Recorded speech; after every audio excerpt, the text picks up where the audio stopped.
Welcome to Advanced Insights. I'm Mark Papermaster, CTO and EVP at AMD.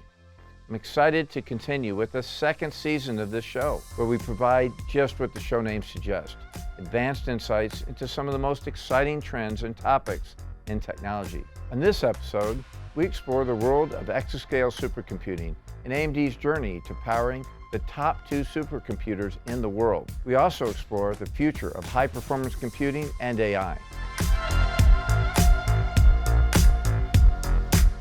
I'm joined today on the show by Dr. Bradley McCready. As a quick intro, Brad is Senior Vice President and leads AMD's Data Center GPU and Accelerated Processing Unit. He and his team are responsible for the success of the Instinct product line that powers AI and HPC workloads. Under his leadership, AMD delivered El Capitan and Frontier, both achieving #1 on the top 500 list of the world's most powerful supercomputers. Prior to joining AMD, he spent 27 years at IBM, leading power systems development. Brad, it is great to have you on the show today, and I'm really excited to talk to you about computers and supercomputers. Oh, yes.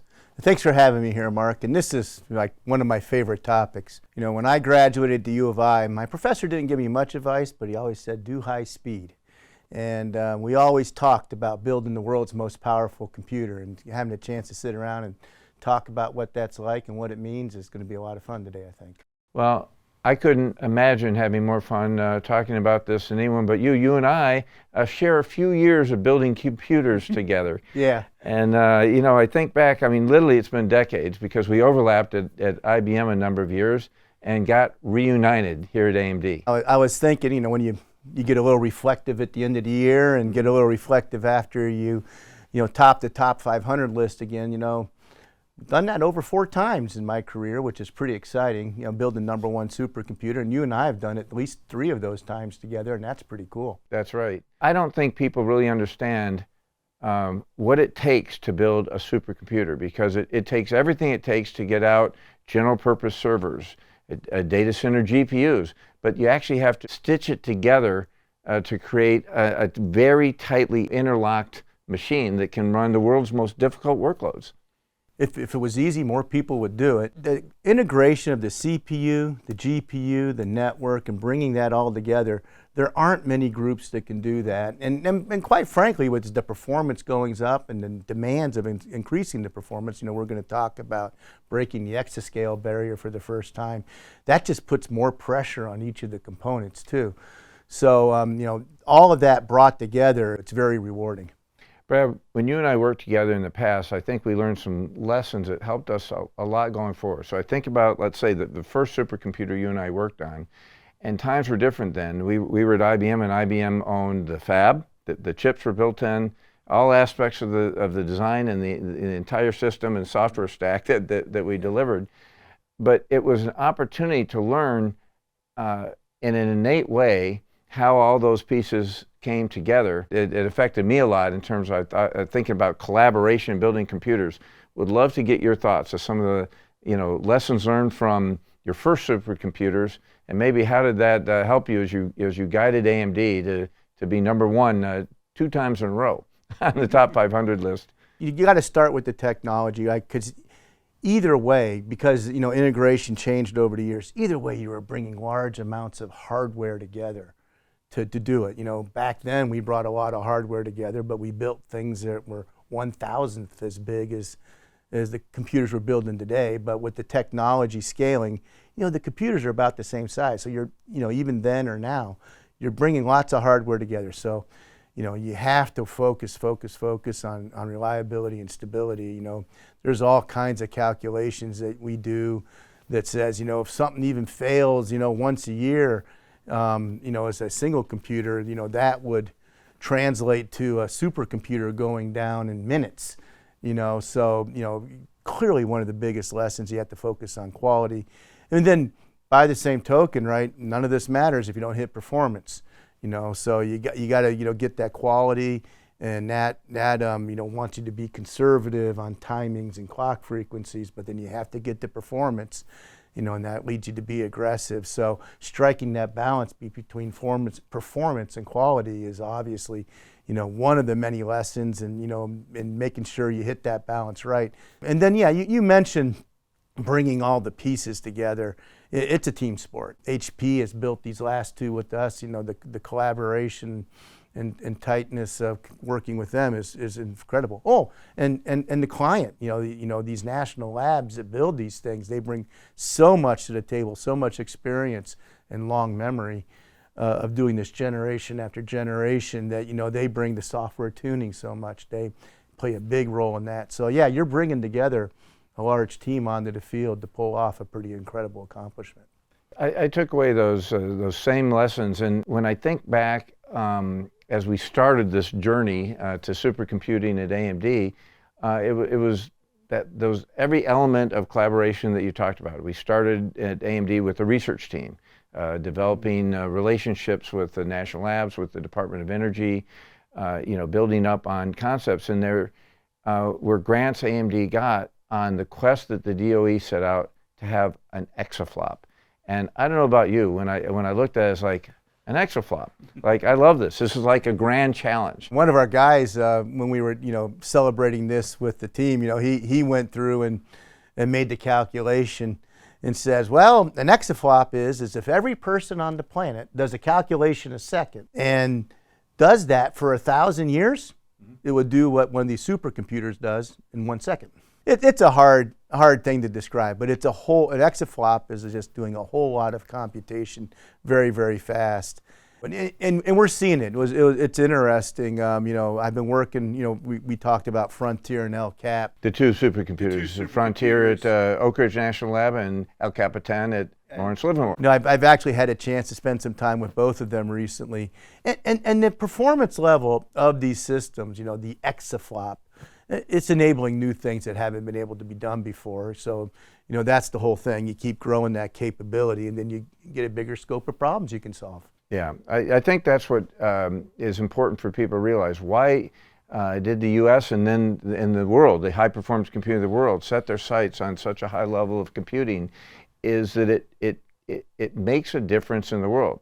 Like, I think about the first, AMD, fully powered supercomputer with Hewlett-Packard Enterprise, the Frontier system, and what it's doing in terms of climate research and molecular modeling. I mean, and I love that Oak Ridge they post bulletins like, look at this discovery we made. They've won a couple of Gordon Bell Awards, which is, the highest honor of computational sciences.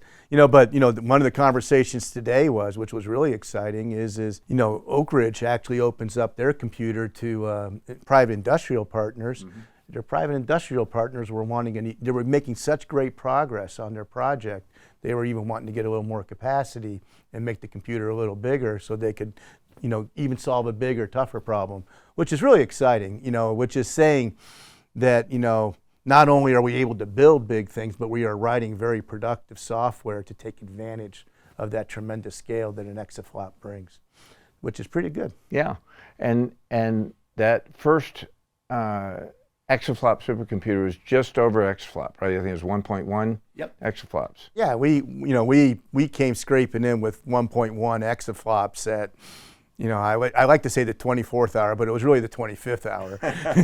And that was, a lot of all-nighters to get there. But, one of the things I even think is cooler, but it also talks about the multidisciplinary nature of it, is now it's at 1.3. Mm-hmm. And then after that, we built El Capitan, which came at 1.742 exaflops, and we're proud of each one of those digits too. That's a lot of work across all those disciplines. Well, let's dive into that El Capitan supercomputer at Lawrence Livermore. Its dedication just occurred in January. It was an amazing event to see the birthing of now the newest, most powerful supercomputer in the world. Yeah. And let's. If you look into that, it was a different set of challenge. It built on what you and the team and across AMD and HPE and Oak Ridge had done on Frontier, but it had yet a different goal. Yet it needed more performance,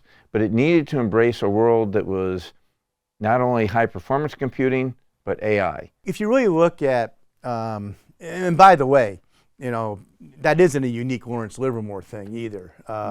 The AI and the HPC, you know, one computer needing to embrace both of those pieces, because there's an interesting set of forces that are driving the need to solve both HPC problems and AI problems, and the forces are kind of interesting. They're both technical and practical. What do I mean by technical? Well, gosh, AI is just such a powerful thing. You know, you can just imagine, you know, all of these HPC algorithms are iterative and going through a bunch of iterations, and each iteration you converge on an answer. Well, what better thing than AI to help you set your parameters to converge towards that answer, looking at your previous iteration. So that's the technical piece that drives, you know, the need to integrate AI and HPC. But also, you know, in so many places around the world, you know, you need, you know, a whole lot of resources, space, power, people, skills to be amassed to build, and, you know, just like we talked about earlier, these incredible computers. There aren't a lot of places that can build separate AI and HPC systems. Yeah. You know, they need to bring that together. So, you know, all of those forces are you know, driving us to build these systems that can, you know, do both things. And that's something, you know, that we're very heavily invested in. You know, and we did that with El Capitan.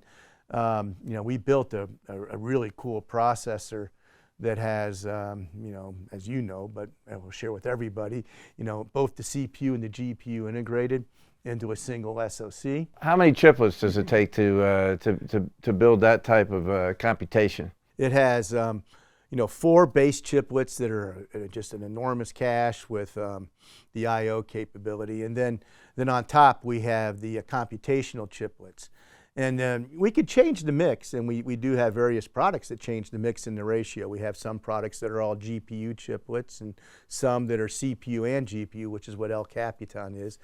El Capitan in particular is 3 CPU chiplets, 6 GPU chiplets. The coolest thing, by the way, of all that is the CPU and the GPU get to share the memory, which, you know, is one of the things that, you know, does eat into a lot of performance, that you spend a lot of time in a normal architecture copying the memory back and forth between the CPU and the GPU. Here, it's just shared between the two. You know, I would bet most people don't realize that. You have a laptop, and it's got a CPU and a GPU, and it all accesses the memory in a very seamless way. You don't have to do you know, a lot of serious programming to take advantage of that type of you know, computational structure. But that hasn't been the case in supercomputing, heterogeneous supercomputing across CPU and GPU. This is the first, you know, fully integrated CPU and GPU and memory complex. That's from the recent visit I took to Lawrence Livermore. We were talking about, you know, the ease of programming that involves. But the other thing that was kind of interesting is, you know, the memory is just such a precious commodity in these systems. And when you're sharing it, you get to have more of it for either case. So if you're doing CPU computations, you can use all of the memory for that. If you're doing GPU, you can use the memory for that. And that turned out to be as much of the value as anything as the performance of eliminating the copies. You know, and in computing going forward, you know, one size doesn't fit all. So that was the right size for what Department of Energy and Lawrence Livermore National Lab needed. But, you know, I think about, you know, the business, right, and how exactly that flexibility you described, you know, the version that was needed for AI computation, where you say, hey, let's take those, you know, CPUs off, let's make it all GPUs. It'll be like a killer AI accelerator. And, you know, what's the projected business for that AI? I can't believe you don't know that number. I might know it, but I want you to say it. Yeah, no, that's the $5 billion market.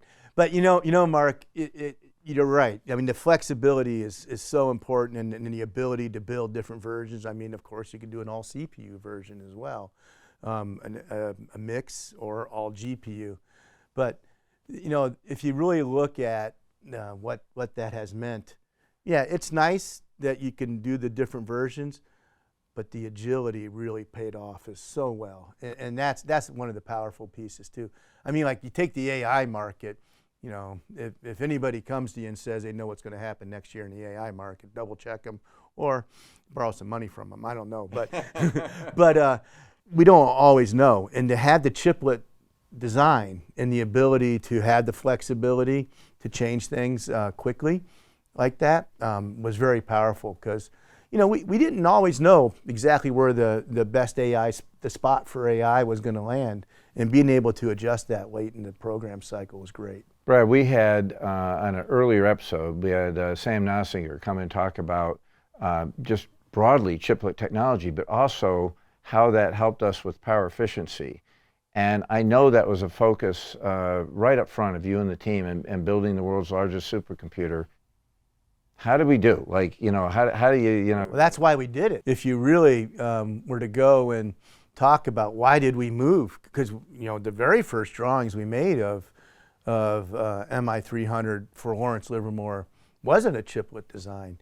And these whole supercomputers are all about hitting a performance number in a power envelope.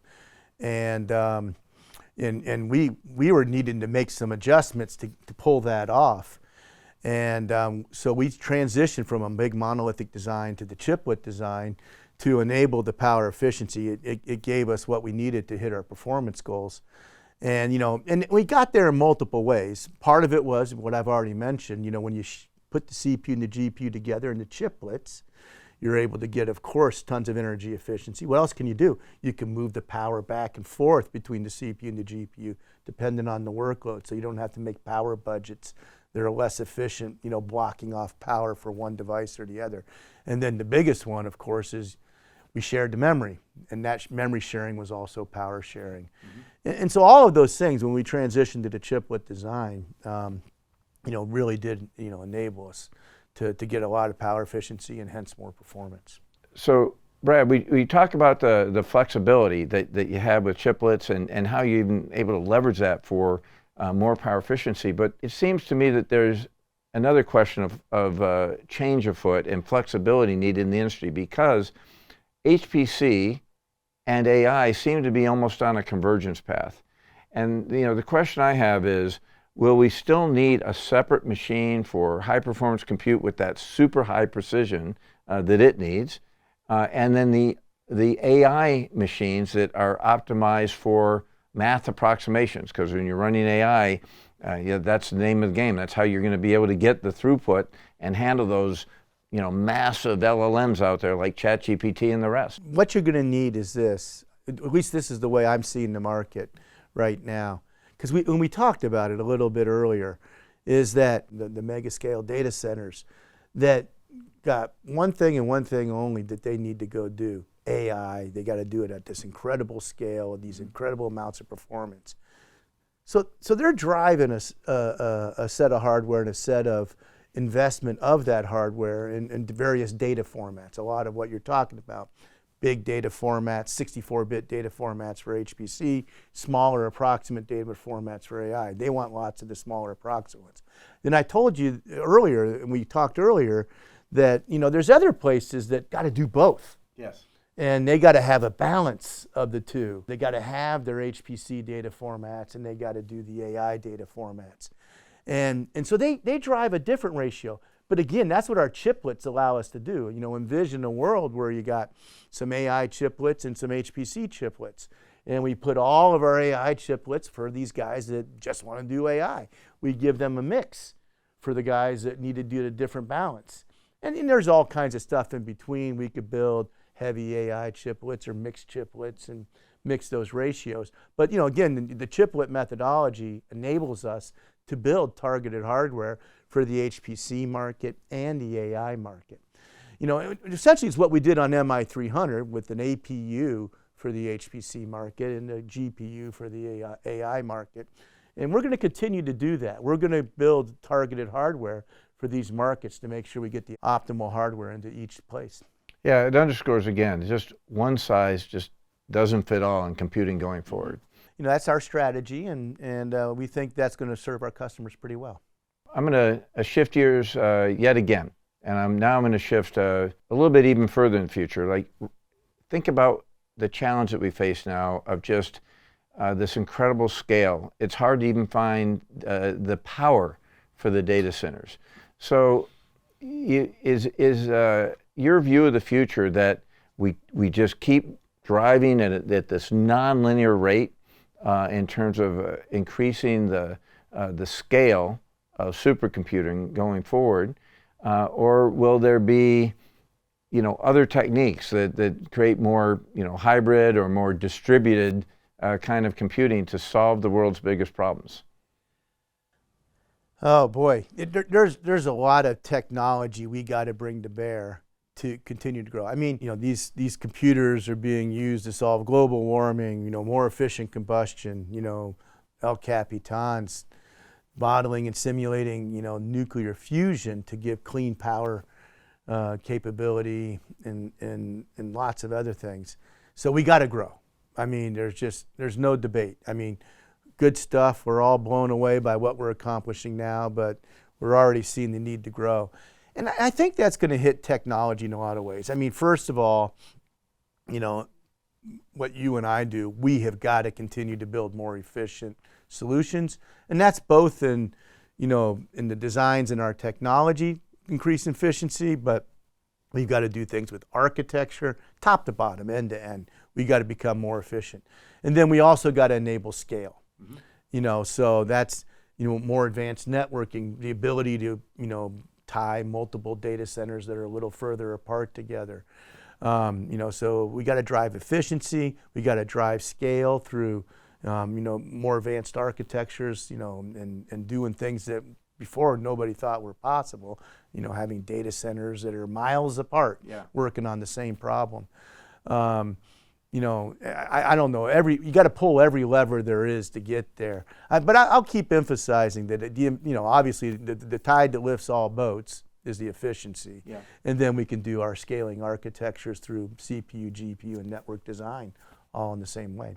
Brad, it's funny that if I think about this conversation, your last comment brings us full circle, because we talked about from the earliest computers you and I worked on together, it took collaboration, a diverse set of skills that had to come together. What you just described is that going forward, it's going to take even more multidisciplinary skills, even more industry collaborations, even more ecosystem plays coming together to basically keep supercomputing and AI computing on its pace. We got to bring it all together, and we got plenty of problems in front of us to solve. Brad, you and I have had the chance to either work directly together or be collaborators in the industry for 3 decades. I cannot. I'm not that old. No one will believe that I even said that, but it has been so much fun. Somehow, you bring what's incredible, difficult challenges. You make it fun. Incredible computers that you put out.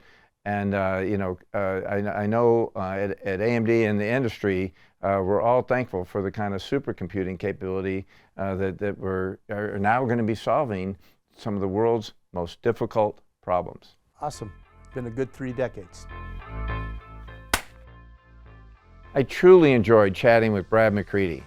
The main takeaways from our discussion are that building the world's largest supercomputer is a team sport. It's multidisciplinary. It's cross-company, and it truly requires the ecosystem to work together. It was also great to hear how this effort set AMD up to be the rising competitor in the AI industry, building upon its success and leadership in supercomputing. Thank you for joining us today on Advanced Insights. I look forward to bringing you more in-depth conversations on cutting-edge technology, industry insights, and visionary perspectives from some of the brightest minds in the field. You can watch the video show on AMD's YouTube channel, or you can listen on Spotify, Amazon Music, and YouTube Music audio-only platforms. Technology is always advancing, and I can't wait to share more insights with you next time.